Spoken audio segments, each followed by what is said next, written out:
Il sistema portuale veneto pesa per 21 miliardi di euro, di cui 11,7 di produzione diretta, 7 miliardi di produzione indiretta e 2,3 di indotto. Misurando anche l'indotto, l'impatto occupazionale totale è quantificabile in 92.284 posti di lavoro.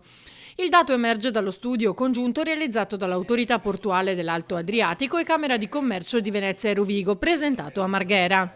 Nello specifico, Venezia è il primo punto di partenza arrivo crocieristico nazionale. Con 1,56 milioni di passeggeri movimentati, possiede le 4 caratteristiche per essere il porto del futuro, ma non viene messa nelle condizioni di dimostrarlo. Viviamo in un momento storico dove tutto sta convergendo per far sì che il porto di Venezia e il sistema portuale veneto possa essere sempre di più un grande centro di innovazione, di sviluppo, di occupazione per tutto il nostro territorio, addirittura sconfinando verso la Lombardia, il Friuli, il Trentino e l'Emilia Romagna. Però è chiaro che poi bisogna mettere le potenzialità nelle condizioni di essere espresse, e quindi significa che le autorizzazioni quando servono devono essere fatte, che la macchina burocratica deve funzionare, che i vari livelli dello Stato si parlino senza ideologie ma con posizioni pragmatiche, perché stiamo oggettivamente, letteralmente discutendo del futuro o meno del nostro territorio.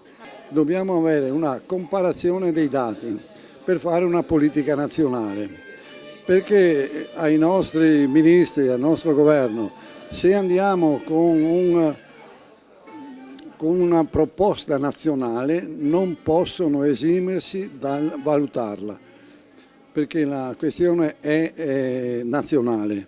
Quindi se va Venezia e il Veneto da solo ha forza 1, se va con il sistema dei porti italiani, nazionali, ha forza 10. Quindi li mettiamo in condizione di dover decidere.